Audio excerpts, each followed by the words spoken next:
अस्सलाम वालेकुम वरहमतुल्लाहि वबरकातुहू।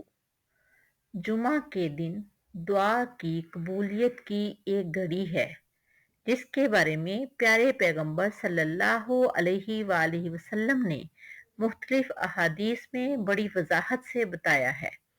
तो आइए अहादीस की रोशनी में जुमा के दिन दुआ की कबूलियत की कौन सी घड़ी है देखते हैं।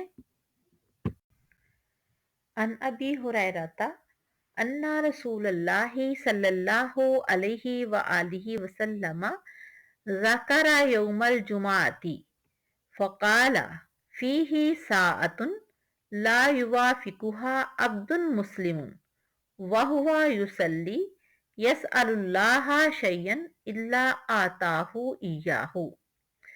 हज़रत अबू हुरैरा रज़ी अल्लाह ताला अन्हो से रवायत है कि रसूलुल्लाह सल्लल्लाहु अलैहि वसल्लम ने जुमा के दिन जिक्र फरमाया कि इसमें एक घड़ी ऐसी होती है जिसको मुसलमान बंदा नमाज के दौरान पाले तो वो अल्लाह से जिस चीज का भी सवाल करेगा उसे अता फरमा देंगे। ये सही मुस्लिम की हदीस मुबारक है।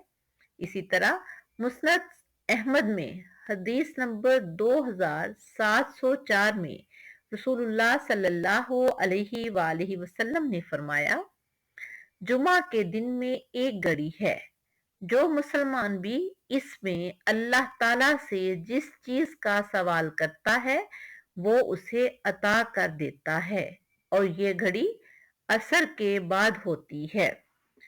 सुन्ने अबी दाऊद में रसूलुल्लाह सल्लल्लाहु अलैहि वसल्लम की हदीस मुबारक है कि जुमा के दिन में 12 घड़ियां हैं।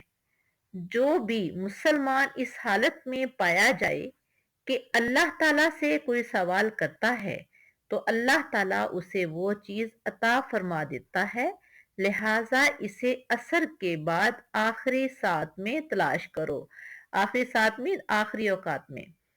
तो लिहाजा मुसलमान होने की हैसियत से अपने प्यारे पैगंबर सल्लल्लाहु अलैहि वसल्लम के फरामीन की रोशनी में हमें चाहिए कि इस घड़ी को तलाश करने की कोशिश करें। अल्लाह ताला से दुआ मांगें कि अल्लाह ताला हमें ये घड़ी नसीब फरमाए और अल्लाह ताला हमारी तमाम जायज़ ख्वाहिशात को पूरा फरमाए। हमारी दुनिया और आखिरत की कामयाबियां हमारे लिए लाजिम कर दे। आमीन। अल्लाह हाफिज।